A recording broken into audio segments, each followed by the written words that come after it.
So how do you keep the two sides up to date on what you're doing? So how do you do a lot of stuff maybe even outside of practice, or you do things, and how do you communicate that back to Zach? We usually email, and when we email it, we usually email it to everybody, not just Zach, so they've known what we've been doing over the week. Whether you're friends or not, but if there's not somebody on the other end that you really connect with, I think the process will be a lot harder. It really does help whenever you meet them in person, and then afterwards you see them on the webcam then, because then you do really know them a little bit better. So from your standpoint, what was probably the single hardest thing for you to have to deal with in terms of this remote? I guess I actually want to ask each one of you. You want to start? Part is learning how Skype works and remembering that Zach is a person, he's not just virtual, so. Same here. At first, just realizing that everyone that you can see is here, but Zach is there too, and you got to make sure you talk to him and acknowledge that he's going to have an opinion about what we're talking about too. Well, sometimes when we're all trying to figure something out, we all talk and then we can't hear Zach, and he has a great idea and we don't pay attention to him, and because we forget that he's actually there. Yeah. I would say probably the biggest problem was him on days not being able to hear him, where all of us are talking and he can't necessarily be included in the conversation as well. And so when we say something, 3 seconds later he's laughing, and it's like, that was over now, we're not laughing about that anymore, or something like that. It's just kind of difficult not having him here. Sure. I think the hardest thing for me was actually not being here, so I couldn't necessarily work on the robot or interact with everyone as much as I could if I was here. I think the hardest thing is when you're having a conversation about something that's really difficult, and then Skype drops the call partway through the conversation, and then you have to remember, get the call back up, and then remember what you were saying to continue with the conversation. I think the hardest thing is communicating in terms that somebody 1,500 miles away on a computer is going to know what you're talking about. Sometimes in Legos we'll have our little language and we'll say, this goes here or something. Well, Zach might not know what this or here is. Sure.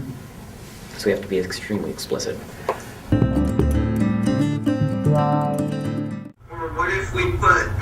what if we somehow angle the axles upward at a small angle so that the ice core sample would slide back towards the robot, and we wouldn't have to have not axles, but pegs or gears on the ends of the axles.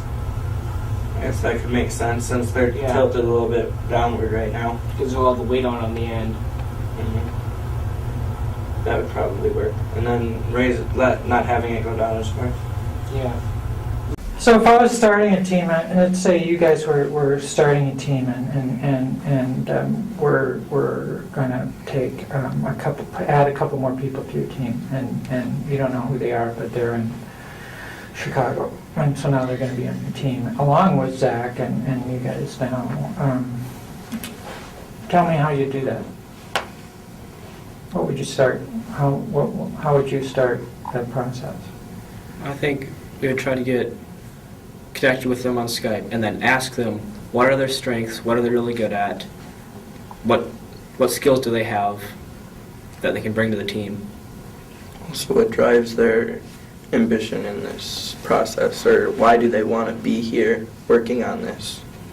I mean, there has to be some connection between these people in two different places that have never met. There has to be a connection somewhere. I think it would be important to meet with the other supervisor, coach, mentor person on that end and feel like we are on the same page with some goals. Perhaps we wouldn't have the same style, but that wouldn't have to be a liability. When Zach came up for the release of the challenge this year, we did some team building activities that were real physical.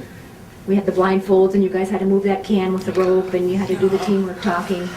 But to be able to figure out a way to do that online where you had some kind of team challenge where there'd be an interaction that the team would have to solve some challenge, and I'm not sure how you would do that. Where there'd have to be some solution to a challenge, but you'd have to get feedback from both sides. Maybe there'd be a teammate there that was blindfolded, and you'd have to instruct them by your words to get certain things and put something together, or to foster some kind of communication, giving somebody a handicap in some way, to force the issues, like we've done, lots of those kinds of challenges. But I think if there were a way you could come up with some challenges where each side needed to contribute to some solution, to foster those relationships and communication, because them getting to know Zach, that communication has been important. So each side would need to have some kids connecting on some level. So if you had the opportunity to talk to somebody that was going to be starting a team of people in 2 different locations, what's the one or 2 most important things that you tell them? Probably be patient, because it takes a lot of patience to be able to communicate and be descriptive and try to make everyone understand what you're saying. I would say probably don't give yourself the option to fail. I think one reason that our connection we've been able to do this is because we really wanted Zach to be part of the team, and instead of saying, oh, this isn't working, sorry Zach, you can't be part of the team, we said, okay, this might not be perfect, this might not be ideal, but it gives Zach a way to be part of our team. Also, you're going to have to be really good with communicating, because if you aren't, somebody on the other side won't know what you're talking about, especially if you're just joking around with your friends and stuff and they don't know exactly what you're talking about.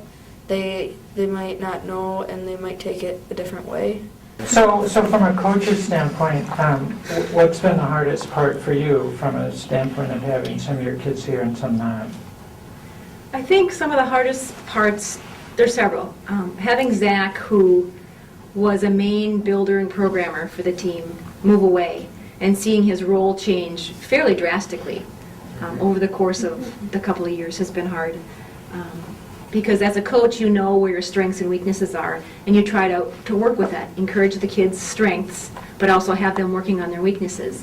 And I think 3 years ago at the one of the tournaments, the judges asked about our weaknesses, and Zach said, I'm not very good at speaking, I'm not very good at research, I'm not very good at presentation. And I would say he has greatly improved in those areas. Not because he wanted to, but because the team needed him to. And I didn't know how you would make that transition. Honestly, I thought, well, we're going to lose him because that's not his strength, and he's not very interested in that. So being flexible, I think, was a good thing. And I know you've become extremely patient. Even though you have 3 younger siblings and they test your patience with your teammates, you've done a really good job with that. The other hard thing, I think, is encouraging you all to include Zach, and encouraging Zach to step in and say, hey, I'm here too. In the times when we have full team practice. With 70 of you, that's a lot of kids, a lot of ideas, a lot of noise. The face-to-face relationship is important because it helps establish that person on the other end as a real person. And if you've never met them, sometimes it's easy to just blow them off, to be rude to them or whatever, because it just doesn't matter. And so I think that's a very common characteristic of distributed teams. Not only were these kids trying to solve complicated challenges using robots and computer programs, they were also facing a completely different kind of challenge: how to involve a teammate who had to move thousands of miles away. We started looking at ways to communicate over the internet. The team found the answer online using several different programs to communicate and share ideas. And they say that's what this is all about, learning how to solve problems both on the board and in the day-to-day. It's made me think of problems in just a different mindset. And the skills they've learned here will carry them into the future.